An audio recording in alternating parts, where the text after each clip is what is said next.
Verse number 7. 2 Corinthians chapter 8, verse number 7. Say amen po kung nandiyan na tayo. Okay. Sabay-sabay po nating basahin. Ready? Read. Therefore, as ye abound in everything, in faith, and utterance, and knowledge, and in all diligence, and in your love to us, see that ye abound in this grace also. Tayo po ay manalangin, Lord. Salamat po sa pag-iingat niyo po sa bawat isa. Salamat at dinako niyo po kami muli sa lugar po na ito. Bigyan niyo po kami ng means, provision, para po kami ay nandirito ngayon. Salamat sa mga tao pong nandirito. I hope na ang kanila pong pagpunta po dito ay magbigay sa kanila ng blessing mula sa iyong banal salita. Matuto po kami kung ano po ang nakalagay sa iyong banal salita. Turuan niyo po kami na bilang maging mga mananampalataya ay mamuhay na nakaayon sa iyong banal salita at hindi po nakaayon sa sanlibutan.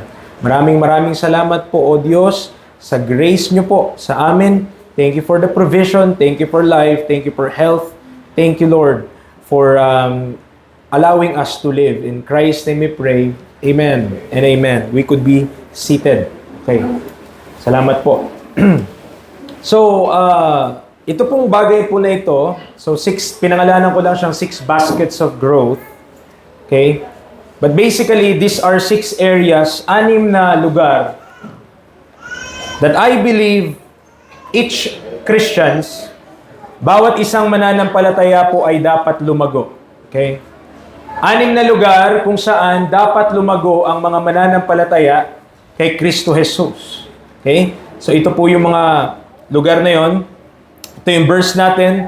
Pinakita ko po sa inyo kanina. Binasa po natin 2 Corinthians chapter 8 verse number 7. And from that verse, may kita natin 6 areas by which dapat tayo pong lahat ay nag-grow.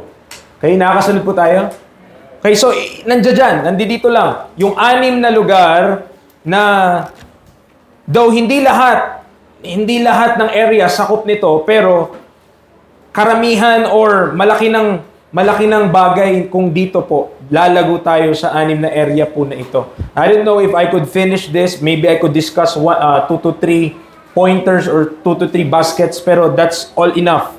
Okay? Ang aking hope ay makuha natin kung ano yung atin pong mensahe ngayong umaga. So, the Apostle Paul have used the term grow and groweth only 3 times in his epistles. 3 beses lang po. Kaya yung word na grow, pag sinearch nyo, yung word na grow sa Bible, 3 beses sa Pauline epistle. Ephesians 2:21, Ephesians 4:15, and 2 Thessalonians 1:3. So hindi kasama dito yung mention sa Peter, hindi kasama dito yung ibang mention sa other books. O, sa Pauline epistle po, tinignan natin, 3 beses lang ginamit yung word na grow. Now, nevertheless, there's a term most often used by the apostle to imply growth in the lives of the saints. So merong ginagamit si Paul na term para ipakita yung paglago sa mga mananampalataya, and that word is abound. Okay, mas ginagamit niya yung word na abound, and according sa ating research, 42 times in 35 verses in the Pauline epistle nag-appear yung word na abound, abounded, abounding, abounded, abundant, and abundantly, at hindi lang kasama doon yung abundance, meron pang ibang mga mention doon. So nakita niyo po yung discrepancy. Dito 3 beses lang sa Pauline epistle ginamit yung word na grow, then dito 42 times. So napakadami po. So mas ginagamit ni Paul yung word na ito, okay? This word abound to imply growth or to imply yung measure na magi-increase sa isang Kristiyano. Now, our main text holds 5 areas where the Apostle Paul acknowledges the Corinthians are abounding, while contextually he's exhorting them to abound in the 6th one. So sinasabi lamang po doon, may 5 doon plus 1. Yung dulo, yun yung ine-exhort niya, yun yung context mismo ng 2 Corinthians chapter 8 verse 7. That is, yung grace na ito, sana mag-abound sila kung sa ilang mga bagay, kung dun sa 5 bagay, sa faith, sa utterance, sa knowledge, sa diligence, in your love to us, kung dun daw sa 5 bagay na yon ay nag-a-abound yung mga Corinthians, dapat mag-abound din sila sana doon sa 6th one. Okay? Pinapakita lang po natin dito yung context. Similar to the seed which fell among thorns in our Lord's parables, There are things which choke us that prevent us from growing in our Christian lives. Okay? Naalala niyo po yung Panginoong Jesus He discusses yung parable of the sower. O paanong yung merong seed na nahulog sa iba't ibang mga ground. Merong sa wayside, sa tabing daan. Anong nangyari doon? Kinuha lang ng ibon. Ano nangyari doon sa batuhan? Merong nahulog sa batuhan. Ano nangyari doon? Tumubo. Pero dahil hindi siya makapenetrate yung lupa na yon o yung halaman na yon, hindi siya makabaon yung kanyang roots. Ano nangyari? Umaraw, tapos natuyot. Okay? Meron din naman yung napunta po doon, mga kapatid, sa maraming thorns. Sa maraming mga, ano bang thorn sa Tagalog? Tinik. So yung halaman, pag may mga tinik dyan, paano maka-sprout yung halaman? Talagang mapigilan siya, parang choke yung term ng Bible. No? Para ka sinasakal. Okay? And mga kapatid, there are things sa Christian life na mga tinik. Amen. Tinik. Kaya hindi tayo lumalago. There are thorns in the Christian life. Wherein kapag hindi natin yan naalis, o hindi tayo nagpatulong sa Panginoon na alisin, hindi tayo lalago. Not unless we remove those thorns could the plant of the Word of God grow and be fruitful in our lives. The purpose of this study is to help identify those choke points and provide a biblical understanding on how to grow in these 6 baskets of growth. So una po, sa mga basket na ito, mga kapatid, walang iba kundi faith. Faith. The first area, the first basket, kung saan dapat ang isang Kristiyano lumalago, tumitibay, nag-i-increase. Saan po? Faith. Okay? Ito yung isang area, ito yung pinakauna na binanggit niya sa 2 Corinthians chapter 8 verse 7, wherein sabi niya, therefore as ye abound in everything in faith. So ito yung una, mga kapatid. No? Dito yung inunan niya. So supposed to be tayo ay nag-grow sa pananampalataya, but of course, merong hahadlang para tayo ay hindi lumago sa pananampalataya. Merong mga tinik na kung hindi po maiaalis, tayo po ay maipe-prevent tayo. Kung halaman ang iyong iniisip, ang halaman, merong mga tinik dyan, hindi makaka-grow yung halaman na yan. The word faith. Faith occurs 139 times in 129 verses in the Pauline epistles, while its overall occurrence in the whole Bible is 247 times. Imagine, yung faith, pag meron po kayong Bible searcher o yung app, Bible app sa cellphone, pag nilagay niyo yung word na faith, lalabas doon 247 times. Okay, so it is mentioned 247 times. Pero, kapag nilimit mo lang siya sa Pauline epistle, Romans to Philemon, ilang beses siya? 139 times. So anong ibig sabihin nito, mga kapatid? Isipin mo, more than half, higit sa kalahati ng word na faith matatagpuan mo sa Pauline epistle. More than half. 56.27% ng occurrence ng word na faith ay matatagpuan mo sa Pauline epistle. And as stewards of the mysteries of God, we should hold the mystery of the faith in a pure conscience. So mayroong talata dyan sa 1 Timothy chapter 3 verse 9 na tayo ay bilang mga steward, so we should also hold the mystery of the faith in a pure conscience. Sadly, konti lang yung nagkakaroon ng interest para alamin yung mga bagay na yan. Sadly, konti lang yung may interest na alamin what is these things. So listen, meron pong pagkakaiba ang the faith which Paul have kept and faith under different dispensations. Merong difference.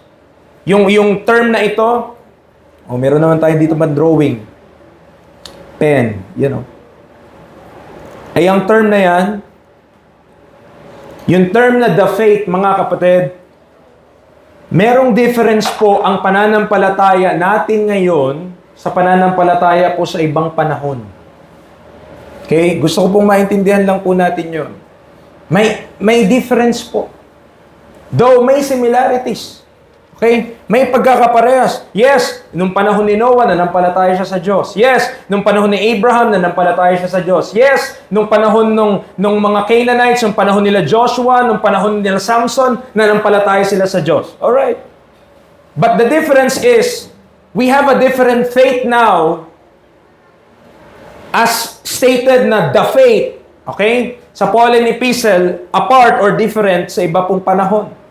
Okay? Meron pong kaibahan yung ating pananampalataya.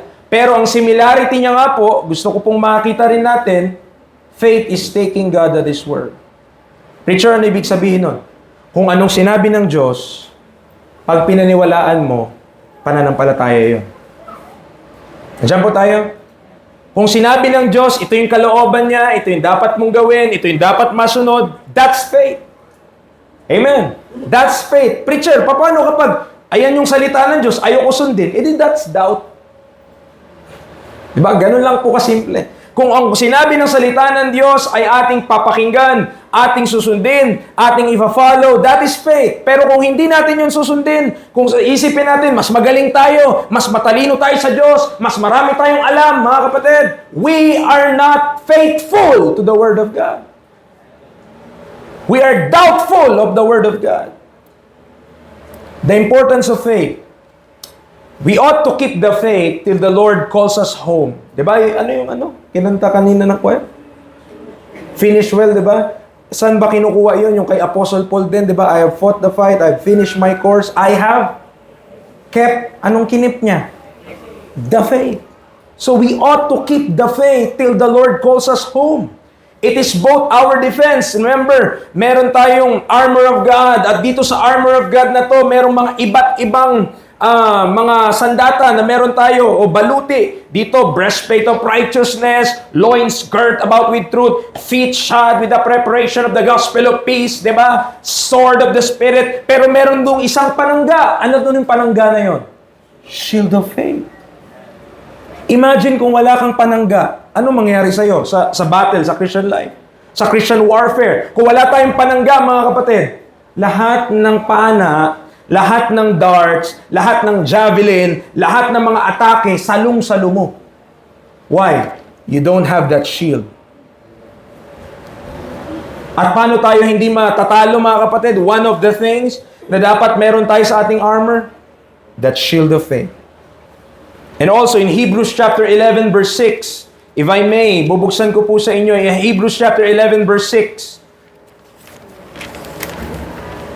Remember this, kung wala kang pananampalataya, hindi mo mapiplease ang Panginoon.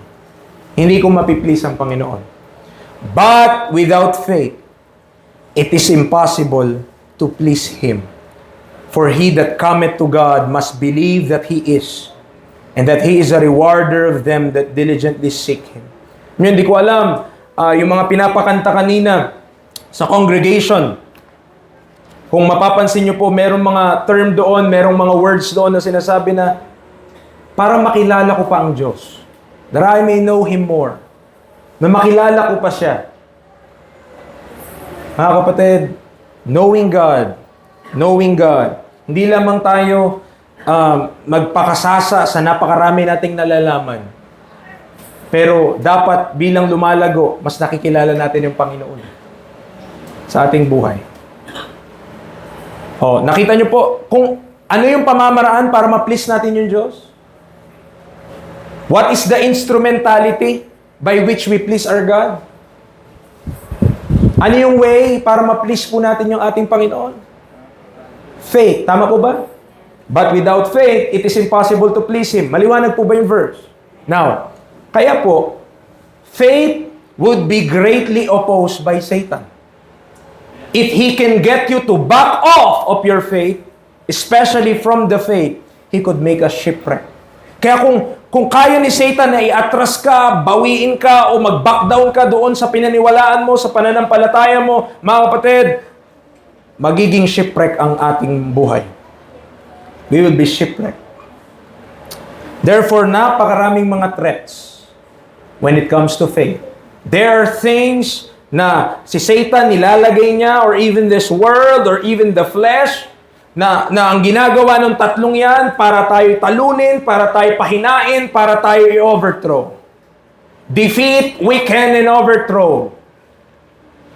So yung ating pananampalataya hindi intact sa Diyos, yung we are doubting God. Amen. Mga kapatid, kailangan maintindihan po natin. Di ba may mga inaawit tayo? Isa sa mga inaawit natin, this world is not our home. I'm just a passing through.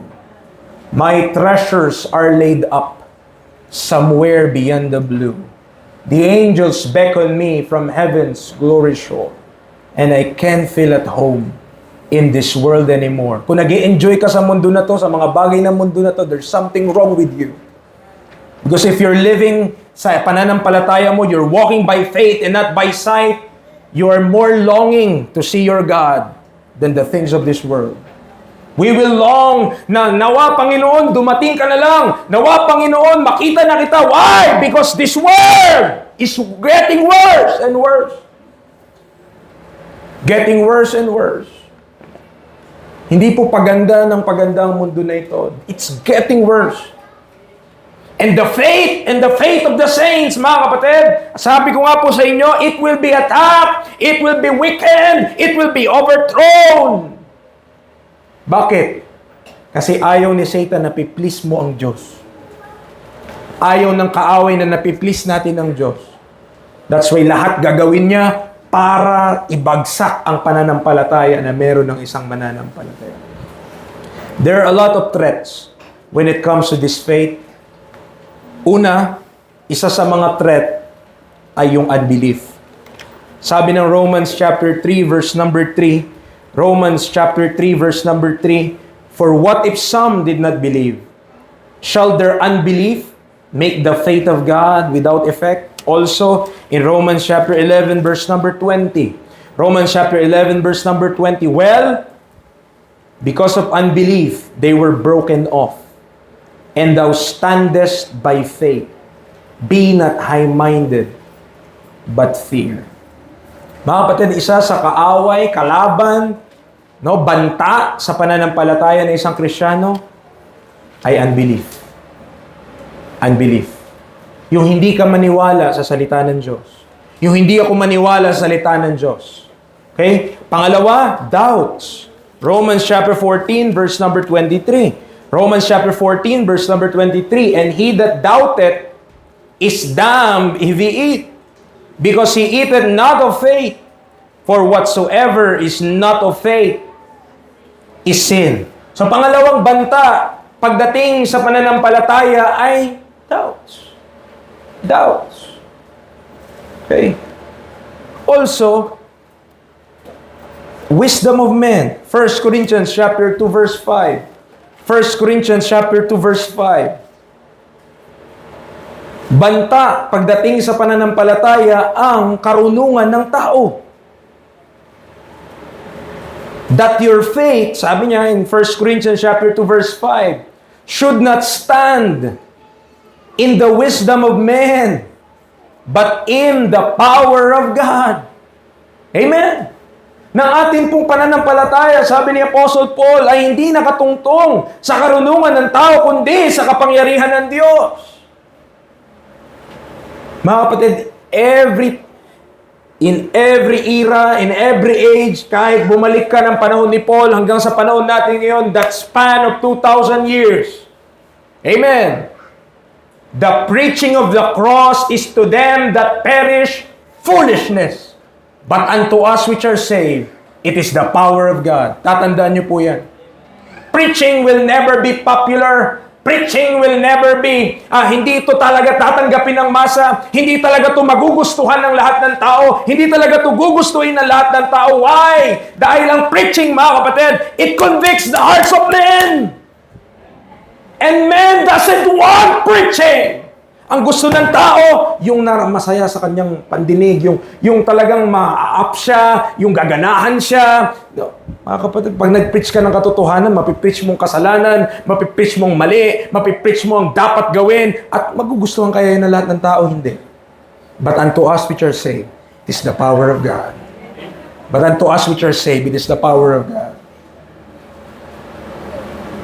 Huwag tayo magtitiwala sa wisdom of men. Let us not trust the wisdom of men, but the power of God. Amen. One day, babalik tayo sa Panginoon. Babalik po tayo sa Panginoon. At nakakahiya pagpunta natin doon kung nagtiwala tayo hindi sa Kanya, kundi sa tao. Pero kung ikaw hindi pa nakakilala sa Panginoong Yesus, haharap ka kaya sa Diyos? Kagaya ng pagharap po ng mga mananampalataya. I hope makonsider mo sa iyong puso, makonsider mo talaga ng totoo sa iyong sarili, ako ba talaga ay mananampalataya na o hindi pa? Kasi kung hindi pa, you need Christ. You don't need anything else. You need Christ. Kailangan mo si Kristo, kailangan mo si Kristo.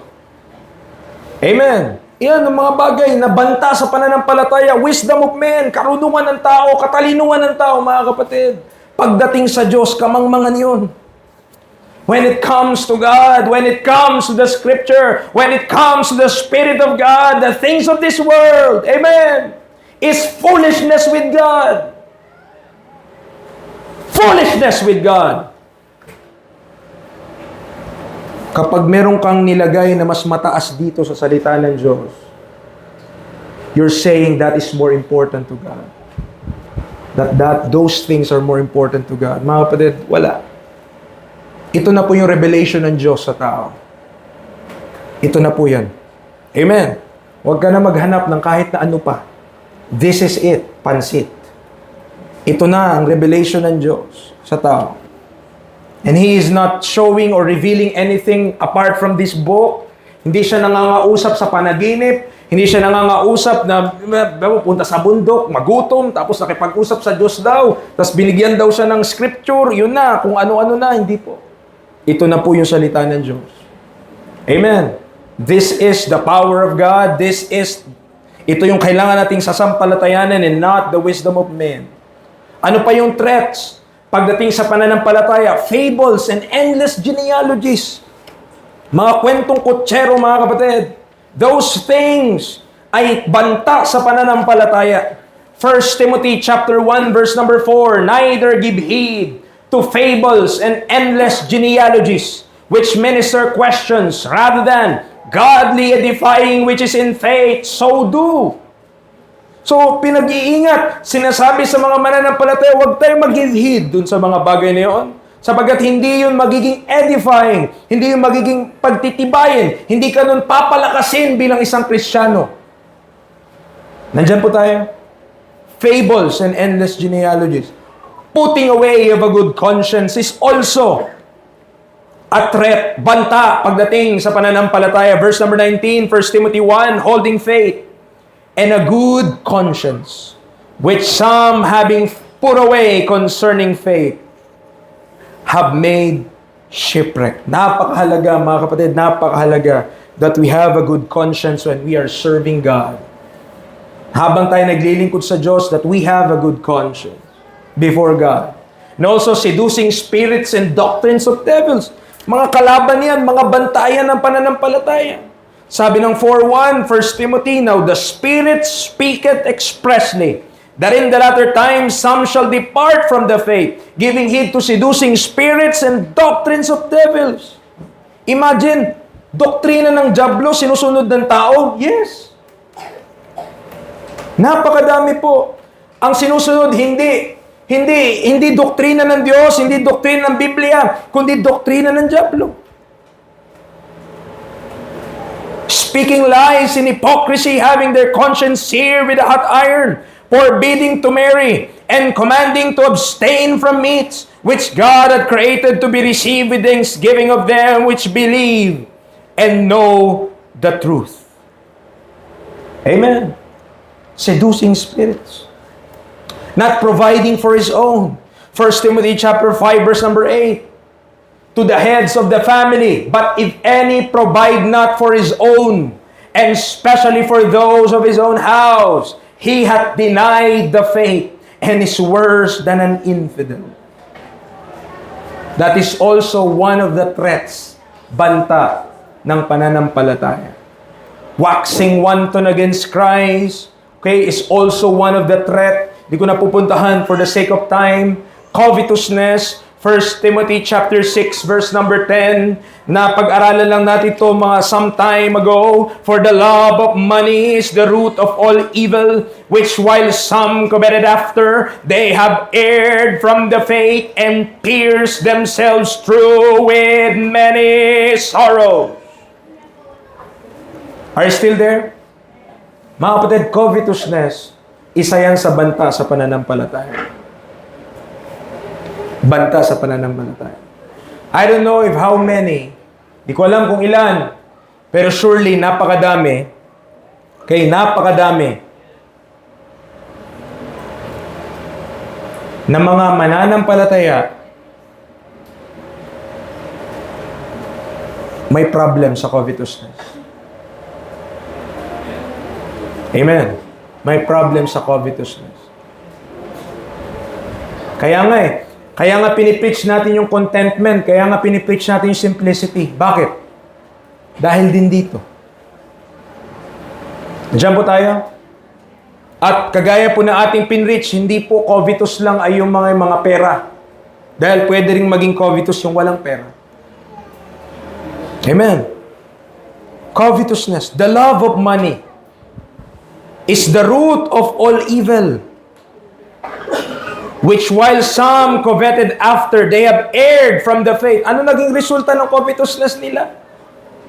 Nagkamali sila pagdating sa pananampalataya, and pierced themselves through with many sorrows, thinking na yung mga bagay na yun o yung mga nagugustuhan natin, gusto nating makuha, akala natin, pag nakuha natin, sasaya tayo. O pag nakuha natin, okay na tayo, mga kapatid. Covetousness is one of those things. At by the way, covetousness according to the Bible is idolatry. Salamat. Okay. Covetousness is idolatry according to the book of Colossians. Diyan pa po tayo.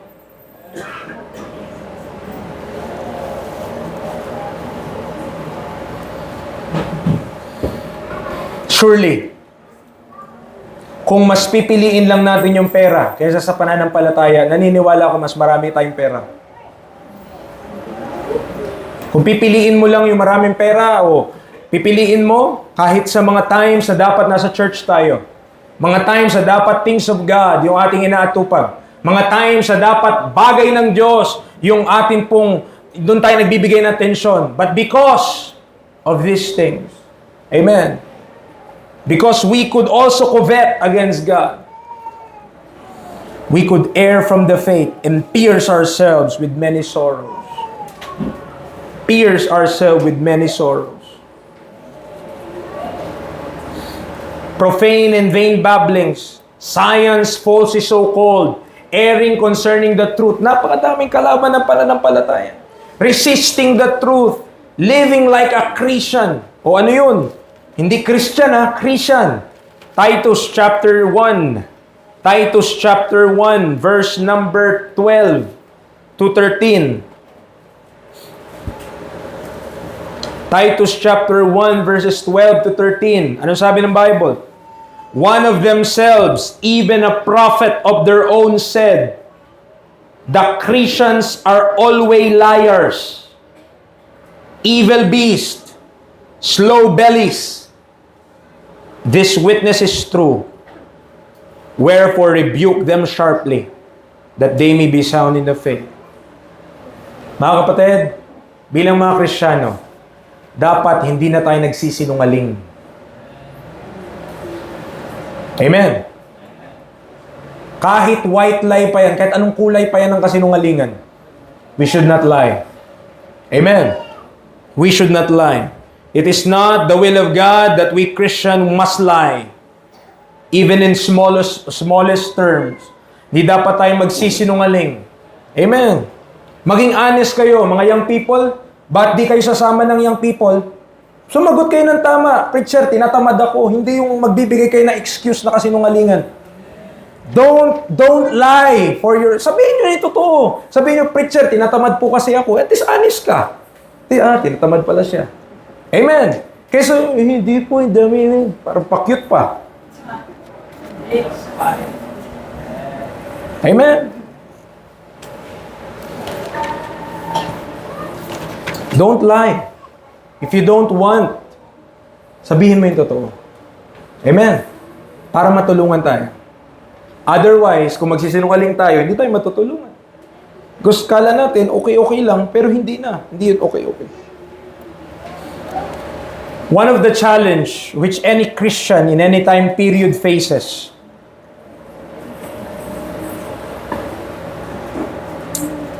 is identifying the spirit of the age by which he found himself at.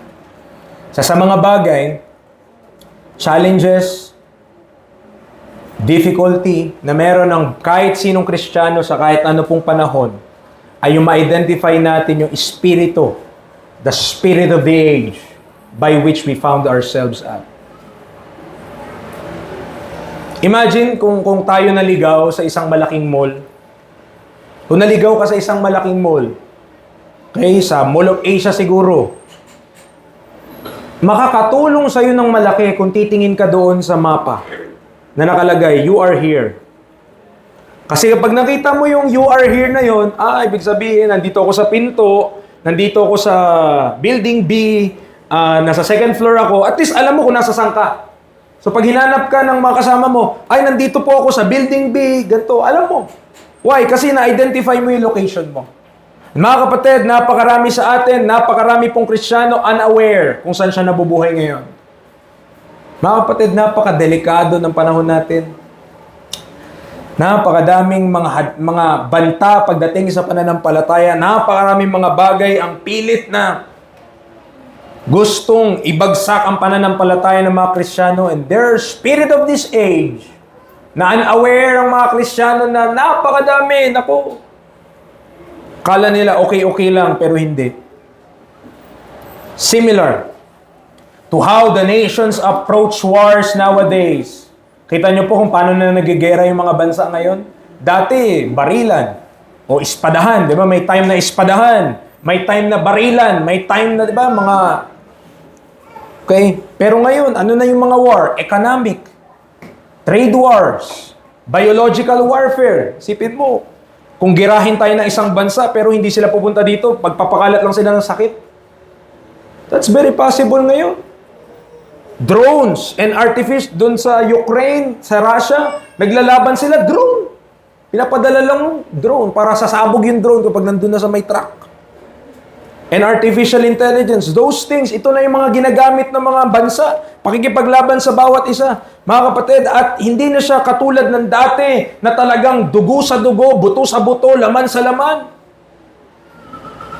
And ang sinasabi ko lamang po dito, mga kapatid, ang enemy natin, ang kaaway natin, creative din siya kung paano niya tayo talunin. Creative din siya kung paano niya tayo labanan. Maabilidad siya kung paano siya iisip ng paraan para talunin yung mga Kristiyano na hindi nila lalaman na natatalo na sila.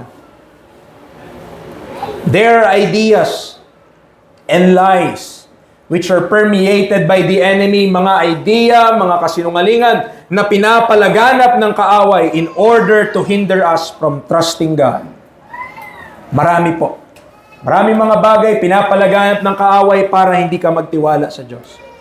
Magtataka ka pa ba? Sabi ng 2 Corinthians 11:14-15, and no marvel, for Satan himself is transformed into an angel of light. Therefore, it is no great thing if his ministers also be transformed as the ministers of righteousness, whose end shall be according to their works. Diyan pa po tayo? Di lahat na nagbibitbit ng Biblia sa Diyos. Di lahat na nagsasabi ng Bible ay sa Panginoon. Marami po doon, ministers of righteousness, ang kanilang postura, pero sila po ay kampon ni Satanas. Nakita niyo po ang liwanag ng bersikulo. Kaya pag wala tayong discernment, mga kapatid, wala tayong discernment tungkol sa mga bagay na yan, akala natin okay lang, pero hindi okay. Hindi talaga.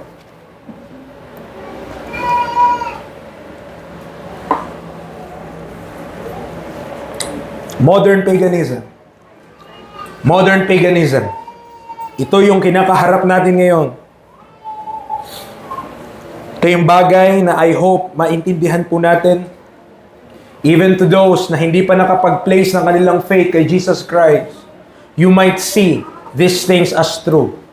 So instead of outright idolatry, alam nyo naman po yung Hinduism sa India, the enemy has been infiltrating Christianity on its broader sense with syncretism. Ano yung syncretism, preacher?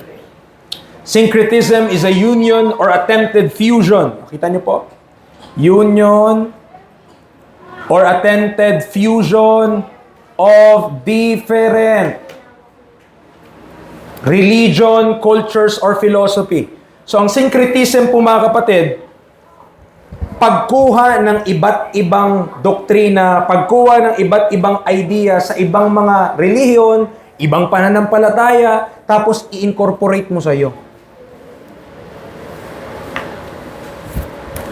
Nandiyan po tayo? So, ang idea kasi, basta maganda, i-adapt natin. Kahit pa galing yun ng Hinduism, kahit pa galing yun ng Buddhism, kahit pa galing yun ng mga pagano, okay lang, basta maganda. And mga kapatid, that's the problem. Okay? Sorry for this po, pero that's the problem of the Roman Catholic Church since inception, around after nung kay Constantine. Bakit? Kasi kapag sasakupin nila yung isang lugar, at may kita nila, uy, maganda yun, i-adapt nila. Kaya sa Roman Catholic Church, napakadami pong symbolism. Merong galing kay fish god, Babylon, merong kung ano-ano. Ang dami, iba-iba. Why? Kasi syncretism yun. Pinaghahalo ba? Finuse yung iba't ibang relihiyon. Okay? And, by the way, hindi naman tayo tinawag ng Diyos para baguhin yun eh. We're called to be a different kind of people dito sa lupa. We are called to be shining as lights in this world. Mga kapatid, hindi natin... Kung meron tayong desire, kung meron tayong adhikain, kung meron tayong ideya na baguhin pa yung bansang ito, at ang buong mundo, mga kapatid, maybe we're fighting a losing battle. Maybe we're fighting a losing battle. Bakit? Kasi sabi ng Bible, worse and worse eh. Yung worse talaga yan. Paano mo mabaguhin to? At its core, against God po yan.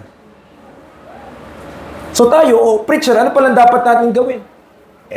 As much as possible, mamuhay ka bilang isang Kristiyano, mag-win ka, as much as possible sa buhay ng Panginoon na binibigay niya sa atin, sa karunungan na binibigay ng Diyos sa iyo, mamuhay tayo ng tama na nakaayon sa Biblia at hindi tayo mag-compromise.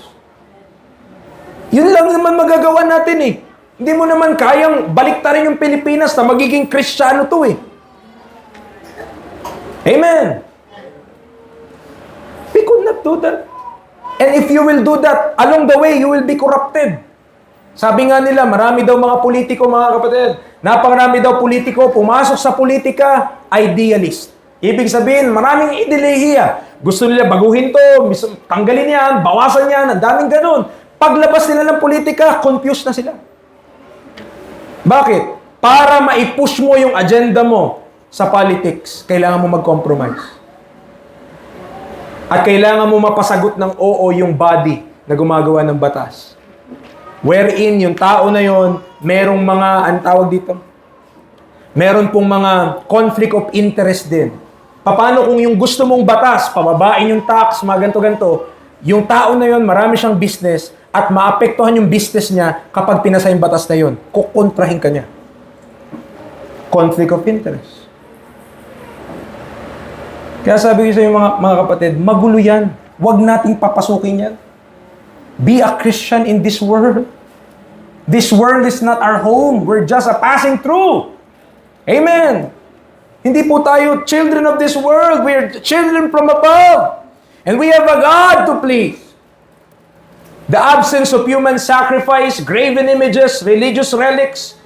Ngayon, siguro, sa panahon natin ngayon, hindi na nangyayari ito. No, yung mga human sacrifice, meron siguro sa mga tagong lugar, pero hindi hayagan. Pero dati, talagang grabe po yan. Or religious relics does not exempt us who are saved by grace from the infiltration of pagan thought. At gusto ko maintindihan po natin that paganism is still in the minds of men. Hanggang ngayon. This is where I would make my case that Ephesians 2:2-3 is still pervasive in our modern lives, though it doesn't seem like it. Yung Ephesians chapter 2, verse 2-3 po, may kita niyo po dito, applicable pa rin sa ating panahon. Anong sabi ng Bible? Wherein in time past, you walk according to the course of this world, according to the prince of the power of the air, the spirit that now worketh in the children of disobedience. Verse number 3, among whom also we all had our conversation in time past, in the lust of our flesh, fulfilling the desires of the flesh and of the mind, and were by nature the children of wrath, even as others. Ito pong verse na yan, na yung tao in time past, pinufulfill niya yung lust of the flesh, desires of the flesh and of the mind, and children of wrath, hanggang sa panahon po natin ngayon, ganyan ang Gentiles. Even to this day. Faith is undermined by modern paganism. And it is evident by our lack of obedience and trust in the Word of God. Alam niyo po kung paano ko nasabi na apektado tayo ng modern paganism ngayon? Kasi napakahirap sa atin ang sumampalataya sa Diyos. Diyan po tayo. Napakahirap po sa ating sumampalataya sa Panginoon, mga kapatid. It's very hard for us na sundin ng Diyos. It's very hard for us na paniwalaan ang salita ng Diyos. Amen. Yung iniisip natin na yung preaching na hard, pag nakapakinig tayo ng hard preaching, akala natin dogmatic yun, mga kapatid. That is just the Word of God. And the Word of God, when believed, dogmatic talaga yun. Pag pinaniwalaan mo ang salita ng Diyos, dogmatic yun, mga kapatid. Kasi hindi yun katulad ng sa sanlibutan. Against po ang world, against po ang sanlibutan sa salita ng Diyos. Huwag nating isipin na dumating na yung point na yung world okay na siya sa Bible. Hindi po. Against pa rin. Against pa rin ang sanlibutan sa salita ng Diyos. Kaaway pa rin ng sanlibutan ng Diyos. Hanggang sa ating panahon ngayon. Yan, tinuturo, di ba, sa marami, that everything came from this, sabi daw ng science, dyan daw galing, mga kapatid, kaya ang tao mula sa unggoy, mula sa palaka, mula sa ganyan. Marings tayo, hindi na tayo naniwala dyan, but yung may mga bagay na naka-apekto sa atin, mula dito sa thinking na ito. So, maring hindi na tayo, kagaya dati, nagsamba sila sa mga pharaoh, pero ito, mga kapatid, sigurado sa Pilipinas, maraming ganyan. Okay? At ito pa, tuwing January. At ito pa, mga kapatid, sumasamba kay Rizal. Mga Rizalista, meron po niyan sa Pilipinas. Akala natin, ganun-ganun lang si Rizal, national hero. Pero meron pong mga sumasamba kay Rizal. Imagine mo yung sumasamba kay Rizal. Diba? O ito sa Indonesia, if I'm not mistaken, kasi nakalagay Bali. Oh. Sa Bali, ibon naman, ibon. Sa China, dragon, mga kapatid. Sa India, baka. Oh. Sa Thailand, unggoy. Asan ba? Sa Pilipinas, agila. Diba? Sinasamba yung agila, tigan yung pitaka. Sinasamba talaga yung agila na yan. We might not join these idolatrous festivities. Diba? Maring, hindi ko na po kayo makita sa mga ganyan. Praise God. Amen. Praise the Lord. Kung hindi na tayo makita doon sa idolatrous festivities na yon and events, but their philosophical ideologies are weaved to the fabric of human thinking. making us reluctant to apply the Bible in every aspect of life. Yung kaakibat noon, yes, yung mga yun, sumasamba talaga sa unggoy, sumasamba sa mga ganyan-ganyan. Maring hindi na tayo ganun. And purihin ang Diyos doon. Pero yung kaisipan na kaakibat nung pagsamba sa mga Diyos-Diyosan, hanggang ngayon, dala-dala ng mga tao. One of which, na-discuss ko na to sa inyo other time, but we will just expound or from that. Relativism, mga kapatid. Relativism is sometimes identified as the thesis that all points of view are equally valid. In ethics, this amounts to saying that all moralities are equally good. Okay. Papatunayan ko po sa inyo na marami pa sa atin dito ang pag-iisip natin relativist. Preacher, papaano? Example, kung iniisip mo na lahat ng reliyon parehas-parehas lang, kahit saan ka dyan magsimba, okay lang, relativist ka. Relativist thinking yun. When we think na okay lang kahit saang church ka, relativist yun. Bakit? Ibig sabihin, di ka naka-discern ng right from wrong. Ano pang halimbawa? Kanya-kanya namang pananaw yan eh. Depende naman yan sa tao eh. Basta mabigay mo yung best mo, okay na yan.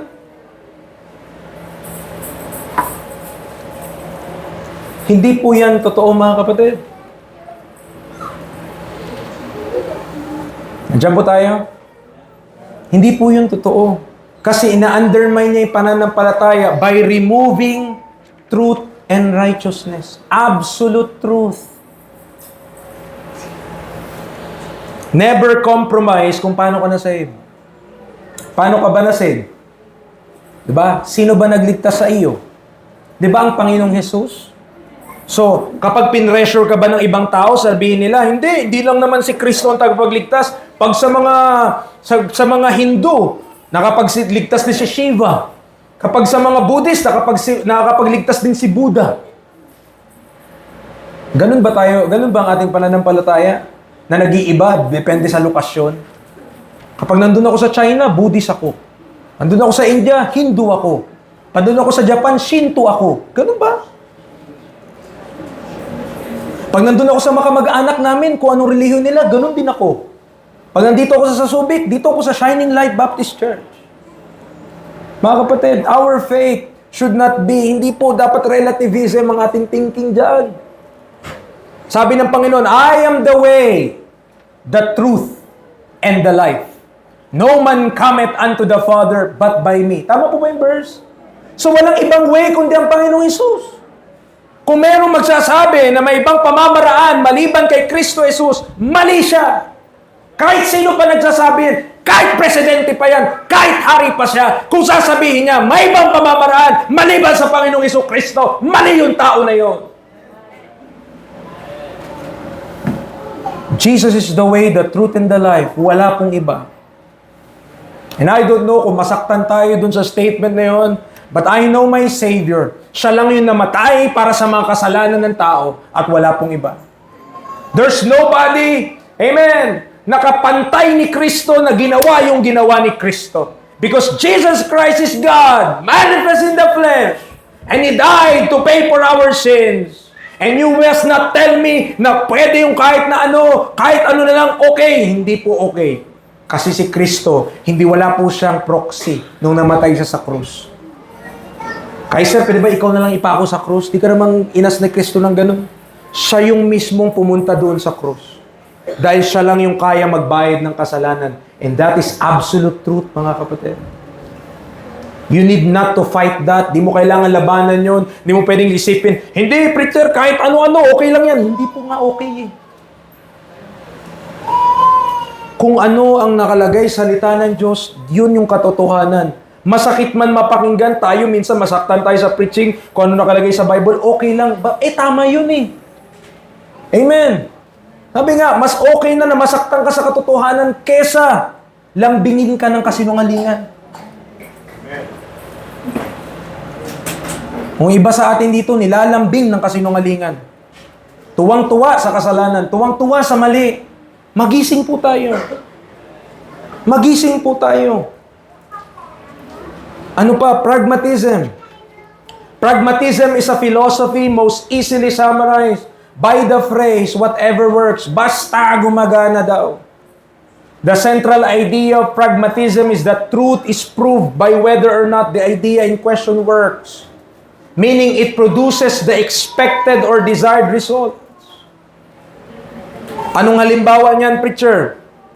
Mas maraming a-attend kapag ibababa natin ang standard sa music, modesty and morality. Of course, marami talagang a-attend. Amen. But not necessarily yun yung tama. But not necessarily na yun yung dapat gawin. Amen. Kapag may tinayuan po tayo sa buhay, conviction, according to the Word of God, when you stand on something, pag tumayo ka, meron ka talagang makakalaban eh. Meron talagang hindi sasang-ayon. Okay? Meron talaga pong ganyan. Pero kailangan ma-realize mo, teka. Sino bang piniplease ko? Am I pleasing man? Or am I pleasing God? Kapag ang Diyos yung gusto nating i-please, i-preach natin yung katotohanan. Amen. Tayuan natin yung katotohanan. Yes, maaaring i-pressure tayo ng iba. Yes, sabihin ng kapatid na hindi naniwala dun, grabe naman kayo, bakit ganyan naman kayo? Sobra naman na yata yan. Maaaring ganun yung mga sasabihin. Pero hindi nangangahulugan, mga kapatid, na mali yung tinatayuan mo. May dahilan, mga kapatid, kung bakit ganito po tayo mag-preach. May dahilan kung bakit yung music natin hindi kagaya ng ibang mga simbahan.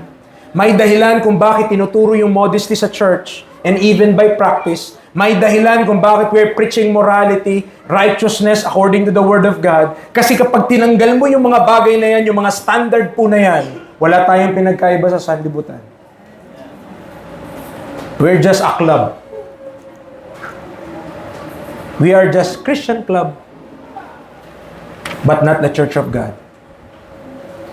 Tandaan po natin to. Ang church, hindi sa tao. Ang church ay sa Diyos. God owns the church, not any other man. Amen. Ang Diyos po ang nagmamay-ari sa simbahan. Bakit ina-undermine ng pragmatism ito? Ang pananampalataya natin, because it disregards God's holy standards. Because it disregards God's holy standards. Mga kapatid, hindi pwede yung gusto lang natin. Hindi po pwede yun sa Diyos. Amen. Yung isipin natin, ay, mas effective kasi ito, mas okay kasi ito, mas subok kasi ito. Kung hindi naman yan based sa pananampalataya, hindi naman yan yung based sa salita ng Diyos, hindi mo naman yan mababakapan ng salita ng Diyos, mga kapatid, then we have a big problem. Isa pang bagay, mga kapatid, na modern paganism na nagpe-permeate sa mind ng mga Gentiles kahit tayong mga nasa church na hedonism. Ano po yun? A philosophy of life that supports pursuing all kinds of pleasure. Hedonists pursue a lifestyle of self-indulgence. Halimbawa nito. Ano yung halimbawa nito? Kung saan ka sasaya, doon ka. Deserve ko naman to. Follow your heart. Kung ano nararamdaman mo, sundin mo lang yan. Mapapaganda ka dyan. Ba? Hedonism.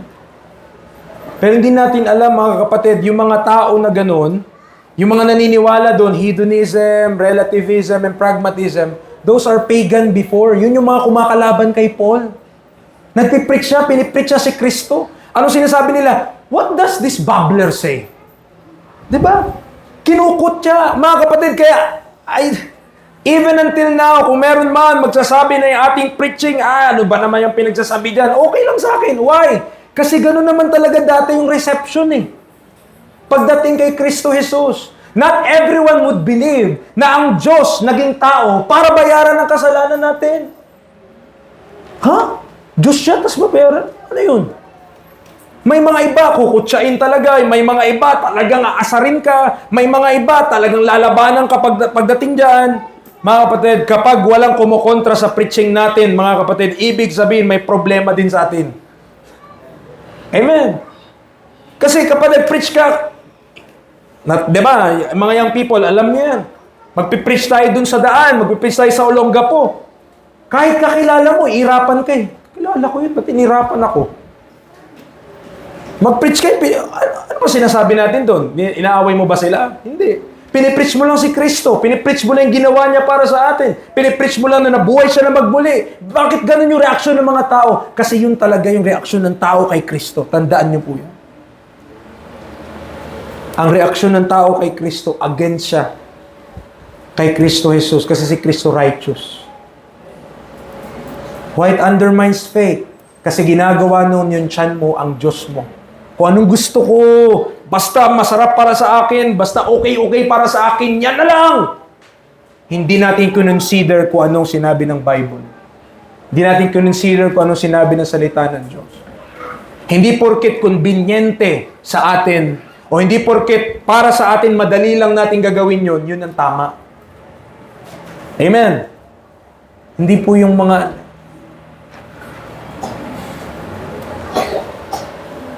kung isipin lang natin na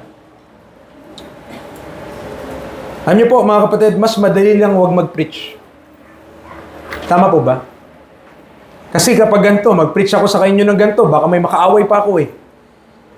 Kung ano na lang, mag-ano na lang ako, tahimik lang, tapos preach lang ako sa inyo na God is love, mahal tayo ng Diyos, at lahat tayo pupunta ng langit, praise the Lord. But, ano bang sabi ng Bible? You preach the whole counsel of God. At nakalagay po ito sa Bible, these things, yung mga bagay na ito. Otherwise, I might be found a liar, not proclaiming the word of the Lord. At yun yung mas nakakatakot. Kaya kapag tinanong ka, kapag nagkagipitan, mga kapatid, principle, sa ulo ni Lester yun, kasi nag-preach siya, kasama to sa amin dati, we ought to, nakalimutan niya na kasi matagal nang di sumama. No? We ought to obey God rather than men. Pag may conflict, tandaan po natin yun. Pag kinonflict ng kahit sino ang Diyos, sundin natin ang Diyos. Kapag kinonflict ng kahit sino ang Diyos, God must be obeyed. God must be worshipped. So there are other forms. Meron pa fatalism. Diba, minsan, ganito din tayo eh. Bahala na, ganyan talaga ang buhay. Diba, ganyan, no? Collectivism. Makisama ka na lang. Huwag ka na magsalita para walang gulo. Utilitarianism. Mabuti kung mas nakararami makikinabang. Minsan, ganun eh. Basta makikinabang yung makakarami. Eh kung mali naman yun, makikinabang yung makararami, pero mali. Mali pa din. Humanism. Nasa tao ang solusyon. Diba? Ito po yung verse. That your faith should not stand in the wisdom of men, but in the power of God. Saan dapat nakatungtong yung ating pananampalataya? Power of God. Romans 3:4a, God forbid, yea, let God be true, but every man a liar. Let God be true, but every man a liar. Bakit po yung pananampalataya natin stagnant? Bakit po? Parang, di ba, alam niyo yung stagnant ba? Yung kanal. Yung kanal na hindi umaagos, ano nangyayari doon? Nai-stuck. Paitim ng paitim yung tubig. Kasi pabulok ng pabulok siya. Bakit ganun yung ating pananampalataya? Bakit hindi nag-i-increase yung ating pananampalataya? Ba't di nag-a-abound yung ating pananampalataya? Kasi po, it is due to our unbelief and doubts. Supported by pervasive paganism, yung mga diniscuss natin kanina, that is found in society's philosophical views on truth, reality, ethics, and politics. Unknowingly, Christians are being fed these lies in social media, pop culture, pop music, school curriculums, and even churches. We don't know. Napakadami po. Indoctrinated yung minds ng napakaraming mga bata, napakarami. Kahit nasa church na, imagine this. Gaano katagal tayo may kinig ng preaching sa isang linggo? Matagal na yung 2 hours. Tama po ba? Sa isang linggo, we're talking not just 1 day, 1 week. Matagal na po yung 2 hours. How many hours we spend in all of these things?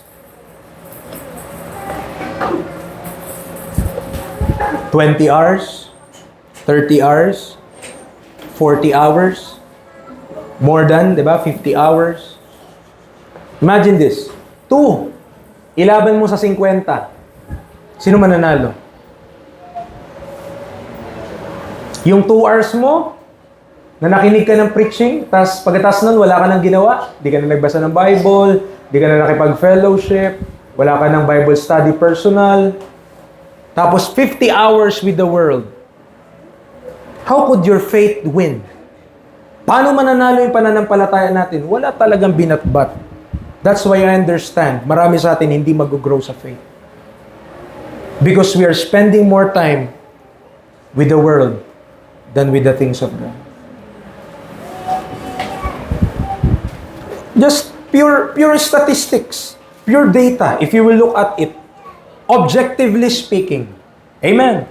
2 hours mo sa church, pilit na pilit pa. 50 hours mo sa sanlibutan, sayang-saya ka. Oh. So, kapag kinumpara mo yung dalawa, talagang, mga kapatid,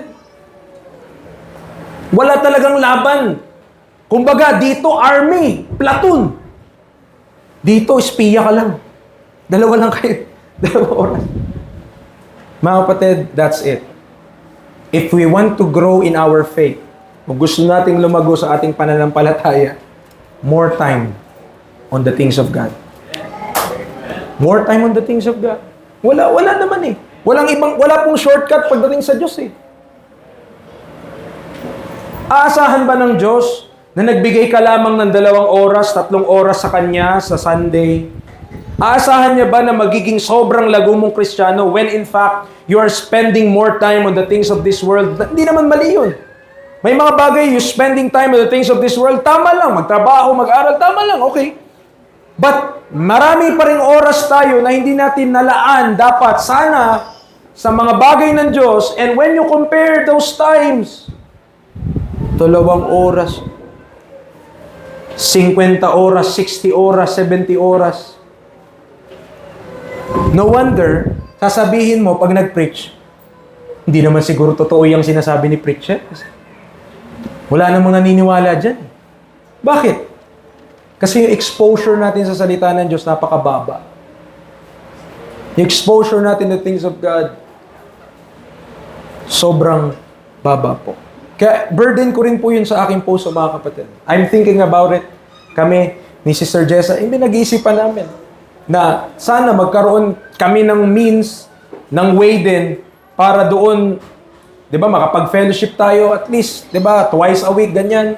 So, para lang ma-improve yung ating conversation about the things of God. Kasi kapag hindi mo tinaniman or hindi mo diniligan yung mga bagay na napapakinggan mo, mawawala lang yun.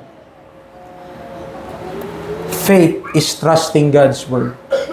Our faith will abound if we trust God that what He said is right and best every time.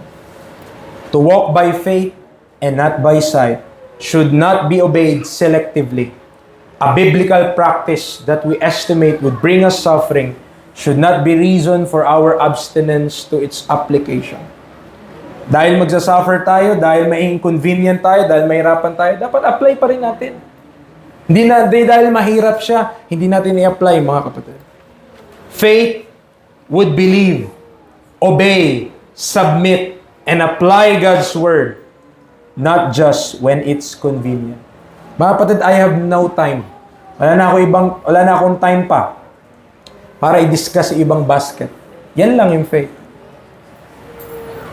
Salamat sa Panginoon kasi last week natapos ko yan, yung 6 doon sa Baguio.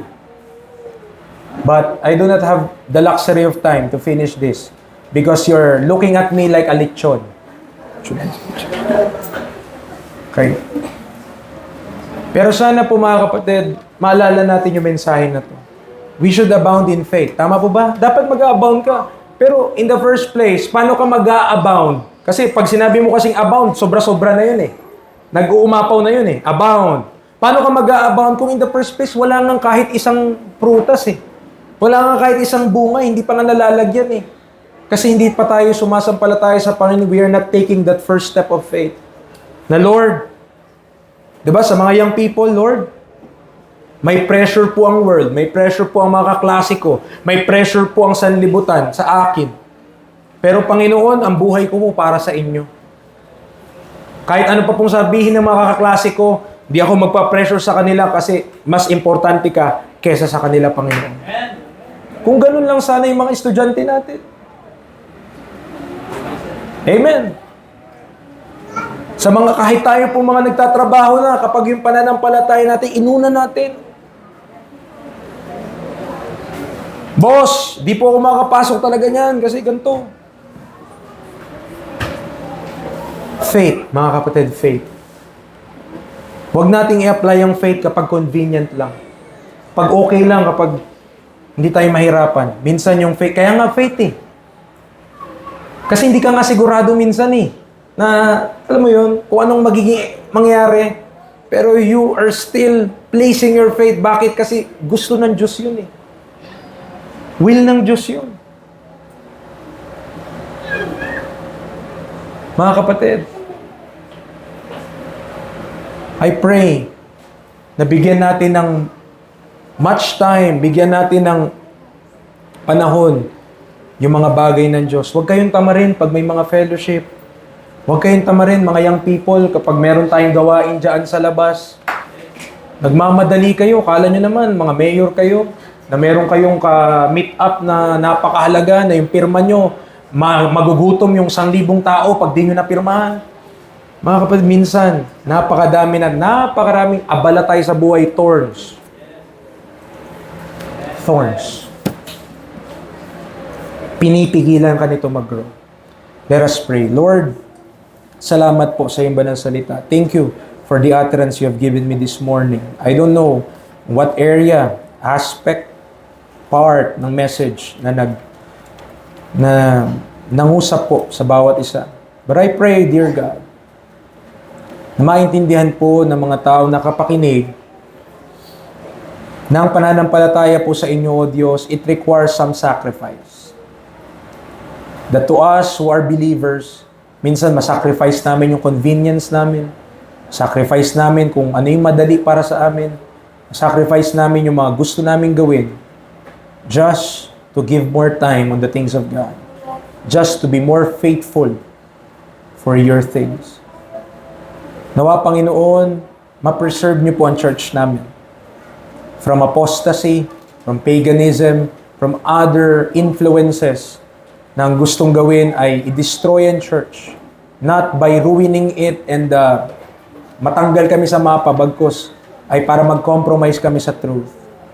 But Lord, huwag niyo pong i-allow. Give conviction to these people. Give discernment to these people that we might do what is right kahit po mahirap pa. Maraming salamat, O Diyos, sa salita mo. Ito po ang aming kailangan, aming pagkain sa aming spiritual life. And kung wala kaming feeding nito, every day, talagang tatalunin kami ng worldly thought, worldly thinking, worldly things. Nawa makonsider ito ng mga kapatiran, na mag-spend kami ng time more on the things of God, on fellowship, on being one with another, and caring one for another. Salamat po sa salita mo. Christ's name we pray. Amen.